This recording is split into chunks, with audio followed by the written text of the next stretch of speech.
everyone, this is Srilata Dhavla and I am back with class 11th physics topic motion in a straight line. Yesterday we were discussing some graphs and today we will discuss more on that regarding the position time graph and the velocity time graph for a body with positive, negative and zero acceleration. So now let us first just have a look at our NCERT textbook and we'll cover each and every topic from this today. Whatever graphs and all the other things are there, that we will do it. So the first graph today what we will be doing is position time graph for a body moving with positive, negative and with zero acceleration. So very easy to understand, nothing special to do. Just remember that it is a xt graph, so time comes in the x-axis, the position comes in the y-axis. If it is an upward parabola, it is positive acceleration. If it is a downward parabola, it is a negative acceleration. And if it is a straight line, it is zero acceleration. So this is how the position time graphs for positive, negative and zero acceleration looks like. Quickly take a screenshot of it. And then we'll discuss some important questions which come in the exams. You are asked to identify the types of graphs and you are not able to do because you cannot imagine those graphs.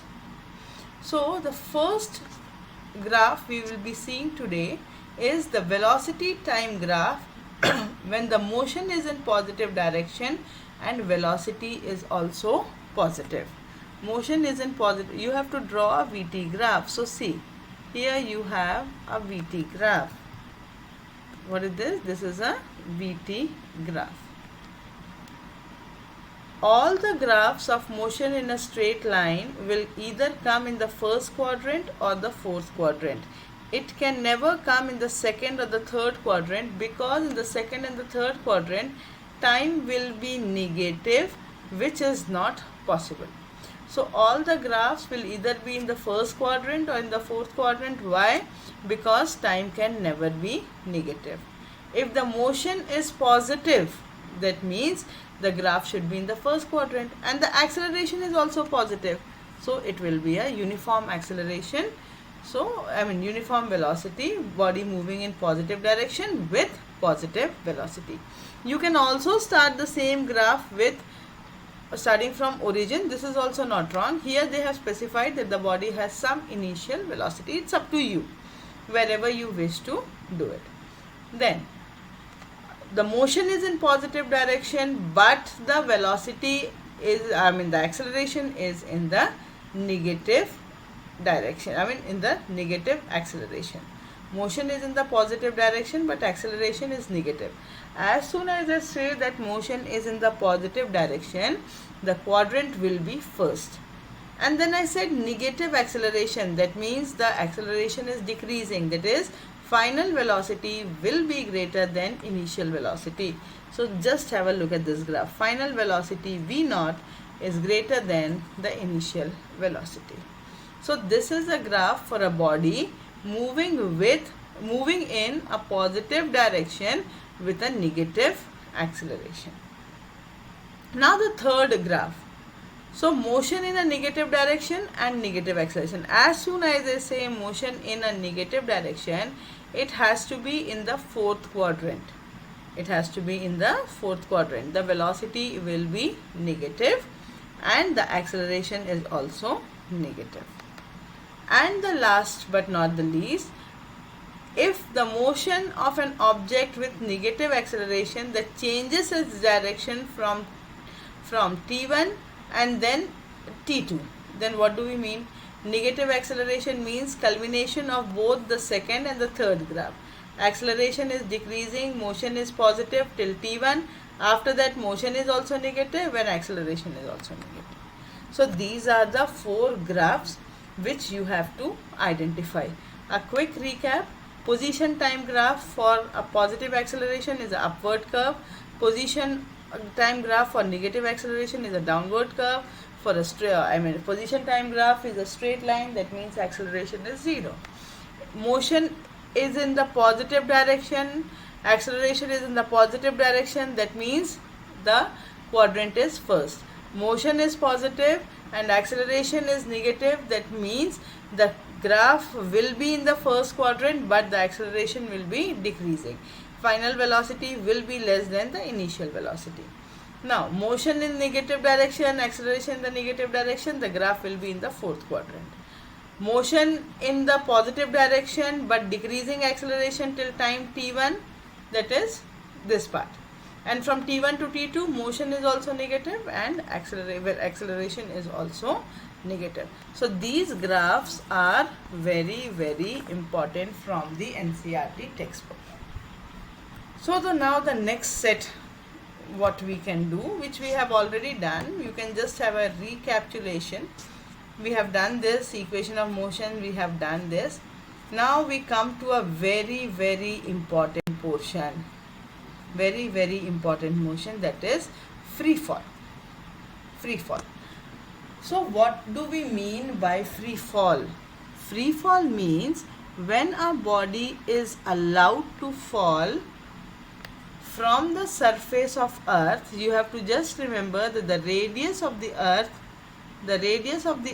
is 6400 kilometer. What is the radius of the earth? 6400 kilometer.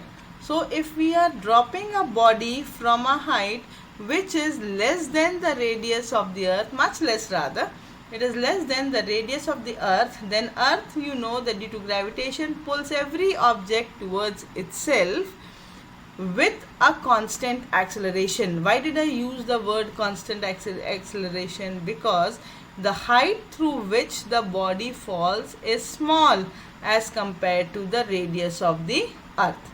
The height from where the body falls is less as compared to the radius of the earth. Therefore, acceleration is constant. This is the acceleration which is generated by what? The gravitational pull of the earth, and it is called acceleration due to gravity, and such a fall is said to be free fall.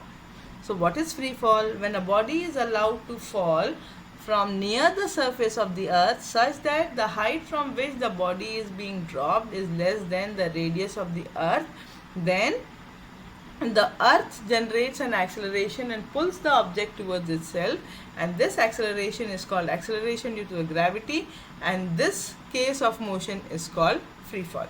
This means free fall is a case of uniform acceleration. This is a 1 mark question. Give one example of uniform acceleration. Free fall is a case of motion with uniform acceleration. Now, to understand uniform acceleration, what you have to understand is the axis. So now let us understand the axis. You know that you have got plus x, plus y and minus y. If you are throwing any object from top to bottom, you are moving from plus y to minus y. If you are throwing any object from bottom to top, you are moving from minus y to plus y. Right. So when you are throwing a body from top to bottom, when you are coming from top to bottom, initial velocity is 0, acceleration is plus g, s is the height. And if you are throwing a body against the gravity, that is from bottom to top, v is 0. Momentarily at a point where the velocity is 0 is this case only. So again, this is a 1 mark conceptual question.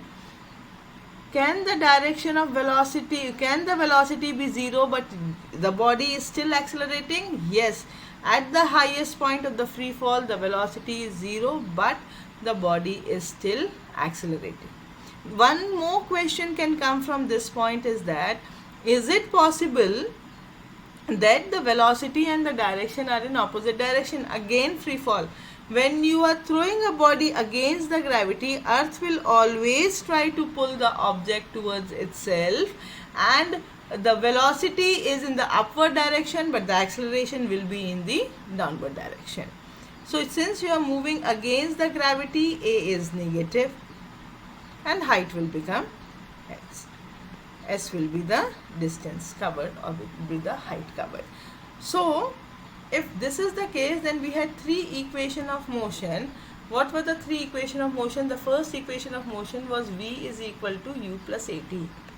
So for a free fall, that is body is coming from top to bottom, initial velocity should be 0. So V is equal to GT.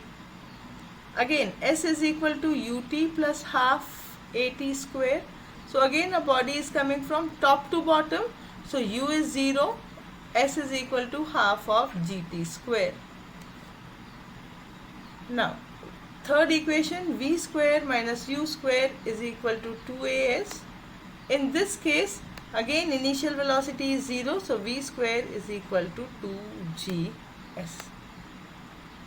2GS. So, in the book if you see, they have taken the signs to be negative because they are going by the axis method. Plus x, plus y and minus y. I am taking the motion with the gravity or against the gravity. But if you put the sign conventions later on, you will get the same formula. So need not to worry. Either you use the coordinate system, Cartesian system, or either you use the acceleration system. I find this easier. If you are moving with the gravity, then G is positive. You are moving against the gravity, G is negative. So now let us graphically analyze free fall. Very, very important. What did we say? That the acceleration is constant acceleration. So if I plot an acceleration time graph, the acceleration should be constant. And how much it is? Minus 9.8. Again here you have taken it as minus 9.8. Why?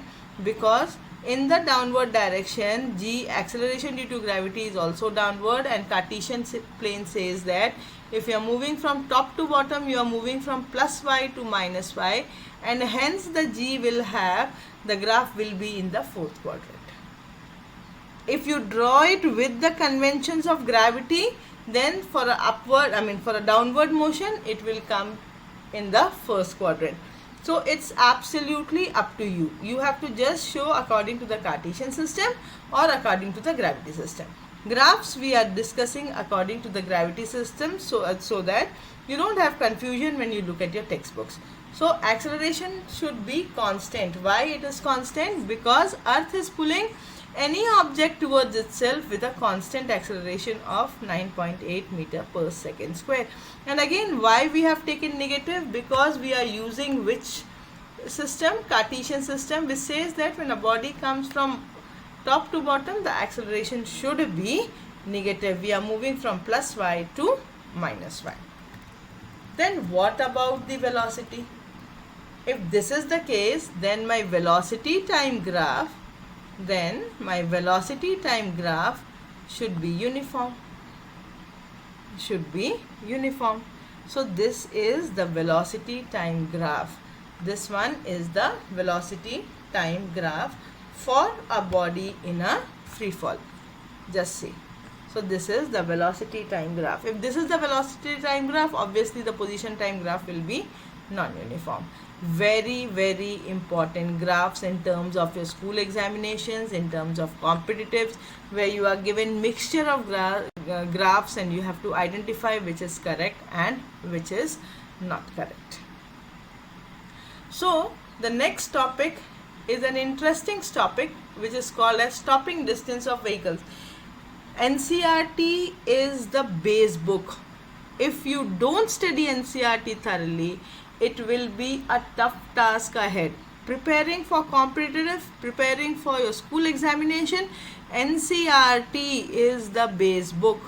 All the concepts, all the examples, all the additional exercise from NCERT should be clear. Only then you can say that you know what you are studying. You pick up refreshers, you pick up all the material here and there, but those materials and those refreshers will not replace your NCERT textbook. So go through your NCERT textbook. Each and every example has been explained so well, and this will clear your concepts. It allows you to think rationally. It doesn't give you answers instantly. That's why we feel that it's a boring book, but definitely it is a brainstorming session. So the next topic what we are discussing is stopping distance of vehicles. Now we read this paragraph. When brakes are applied to a moving vehicle, the distance it travels before stopping is called stopping distance.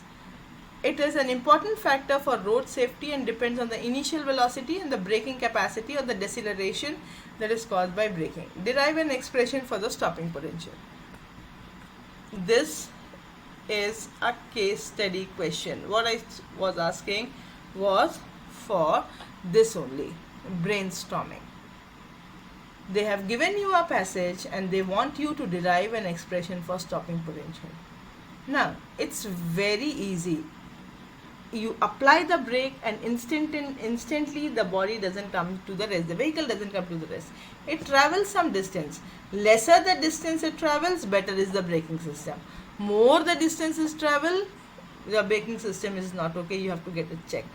So when the brakes are applied to a moving vehicle, that means the body is having some initial velocity u. The body is having some initial velocity u. And the body is being tried to be brought at rest. That means what? Initially, the body is moving with some initial velocity u. Later on, the velocity has to become 0, and to happen this, it takes a time t. So, and during this time, the acceleration is negative. You have to calculate the distance it has traveled. Simple. V square minus u square is equal to 2as. V is 0, so this is minus of u square is equal to minus 2as. So s is equal to what? U square upon 2a.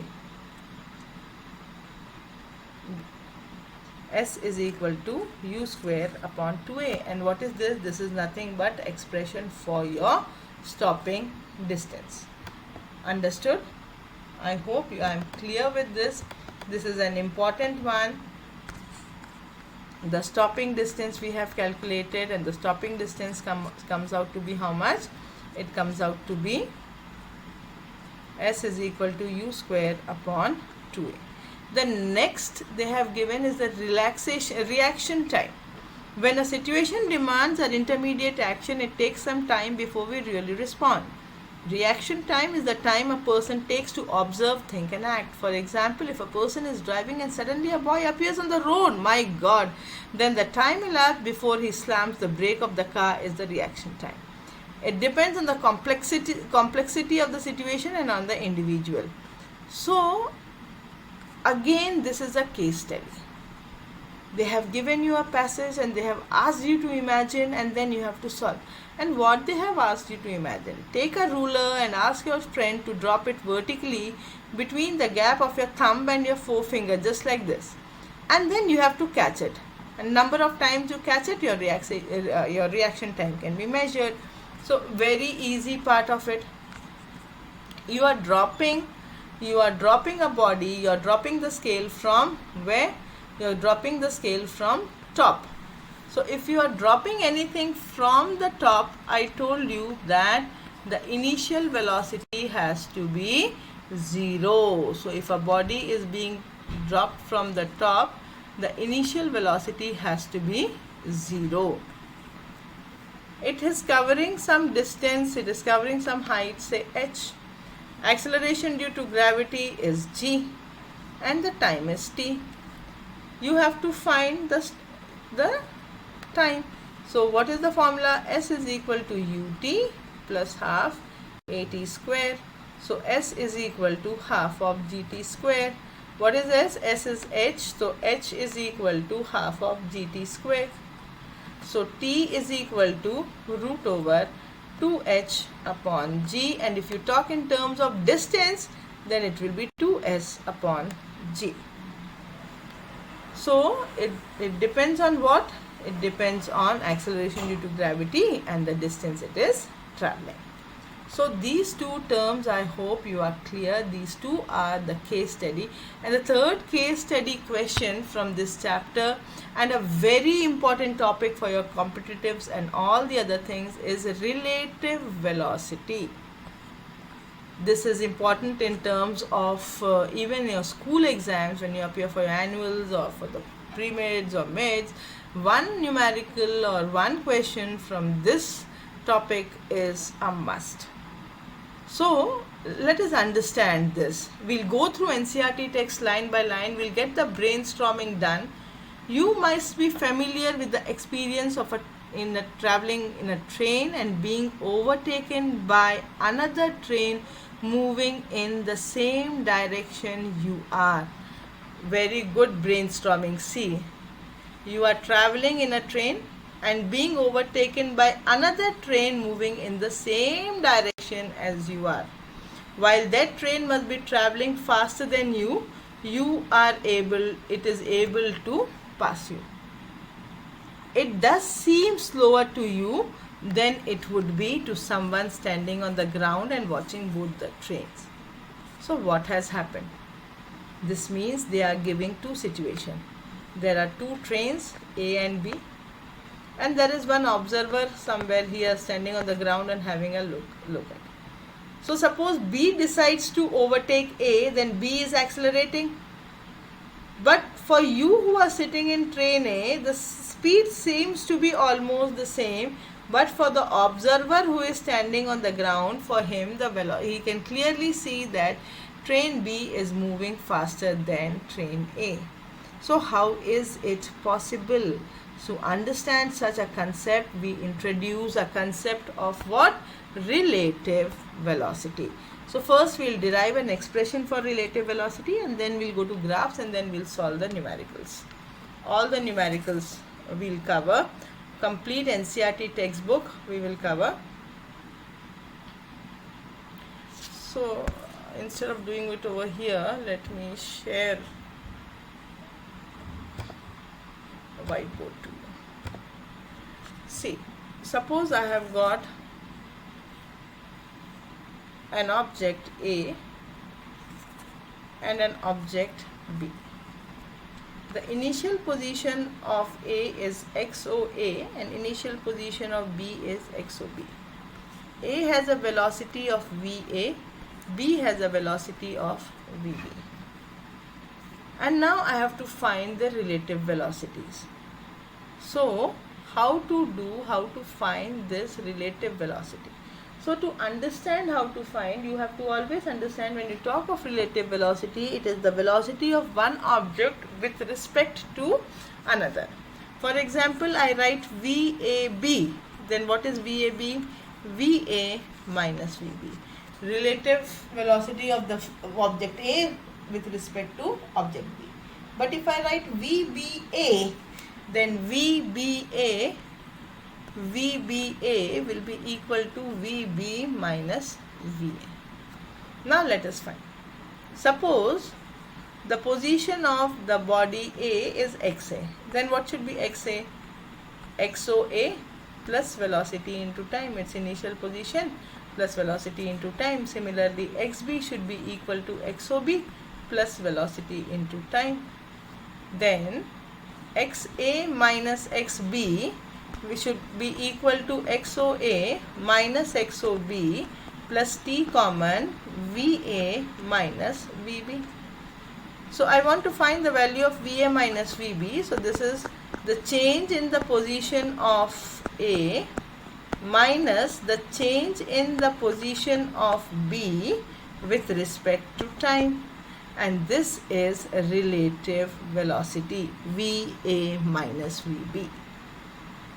So this is the expression for relative velocity, and using this you can do many things. First we'll analyze the graph, and let us get back to the NCERT textbook to understand the graphs.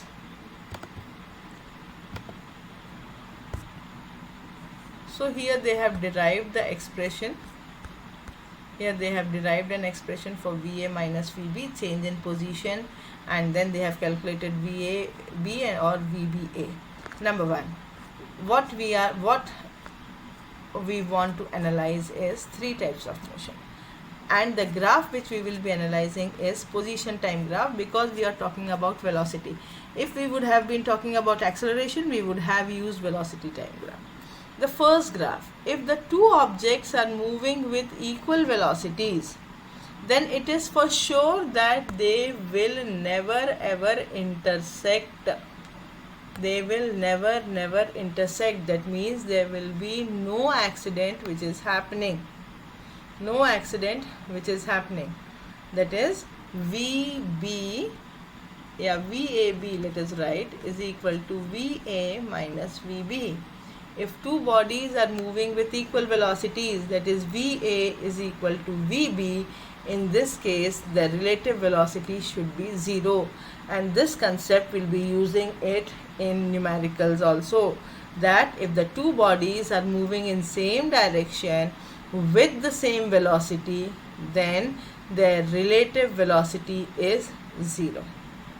So this is graph number 1, the position time graph for two objects with equal velocities. So this sort of brainstorming is done by NCERT text. It doesn't give you the complete answer, but it gives you the time to think over and understand the situation before you conclude. So now, position time graph for two objects with unequal velocity. So case 1, unequal velocity, A can be moving faster than B or B can be moving faster than A. This means that VAB is equal to VA minus VB. If VA is greater than VB, in this case VA minus VB is positive. This means that one graph has to be steeper than the other. This is only possible when the two, and once it is possible, the two graphs will be intersecting at a point. And this is a point. If they intersect at a point, that means there is a probability of happening of an accident. So if the velocity of A is how much? 20 meter per second, and the velocity of B is 10 meter per second, then in this case the graph of which is steeper, the graph of B will be steeper than the graph of A. So the case 3 which we will be discussing, that what will happen if VB is greater than VA. If VB is greater than VA, in this case VA minus VB will be negative. VA minus VB will be negative. So if VA minus VB is negative, that means again one graph will be steeper than the other, but in the opposite direction, and again they will intersect at one point. They will intersect at one point. That means the two objects are in opposite direction. Understood? So now we have completed this chapter thoroughly. So now we can start with the numerical part of it. So admissions are still open at Impact. You can call it 9424101227, and please keep subscribing our channel for more detailed NCERT study for your competitives as well as school exams. This is Srilata Dhavla from Impact Classes. Bye bye.